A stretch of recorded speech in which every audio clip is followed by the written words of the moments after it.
আমাদের ভাই দিদি মিনি কিচেনে আপনাদের সকলকে জানাই স্বাগত। আজকে আমরা রান্না করব হলো কি ডাল ভাত আর বেগুন ভাত। তাহলে তো পুরো জমে যাবে। চলো যাওয়া যাক রান্না করে ছোট্ট মিনি কিচেনে। মিনির কাণ্ড দেখো, ও বেগুন নিয়ে খেলছে। রান্না করার জন্য আমরা চালগুলো আগে ধুয়ে নিচ্ছি ভালো করে। ফলগুলো গাছে দে, তাহলে গাছটা ভালো হবে। হাঁড়ি বসিয়ে নিলাম, হাঁড়িতে জল দিয়ে দিলাম পরিমাণ। কিছুক্ষণ ওয়েট করার পর জলটা গরম হয়ে গেছে, তারপরে আমরা চালগুলো দিয়ে দিচ্ছি।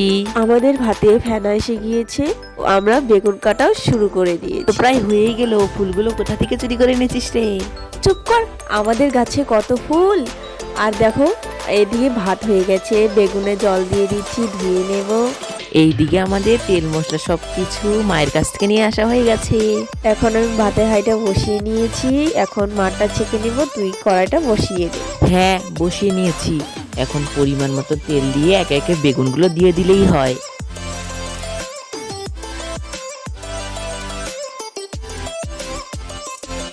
এদিকে আমাদের বেগুন ভাজা হয়ে যাচ্ছে, এদিকে আমি ভাতের হাঁড়িটা উঠিয়ে নিয়ে বসিয়ে রাখবো। এদিকে আমার সব বেগুন ভাজা হয়ে যাচ্ছে, একে একে তুলে নিই। করার সময় তোমাদের সঙ্গে ভিডিও করতেই ভুলে গেছি। পরিমাণ মতো তেল, জিরে ফোড়ন দিয়ে তারপরে ডালটাকে দিয়ে দিচ্ছি।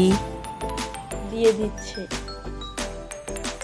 দেখতেই পাচ্ছ বন্ধুরা কি সুন্দর টকবক করে ফুটছে। এদিকে হাঁড়ির থেকে ভাত নামিয়ে ডাল নামিয়ে নিয়েছি, এখন আমরা খেতে বসে পড়েছি।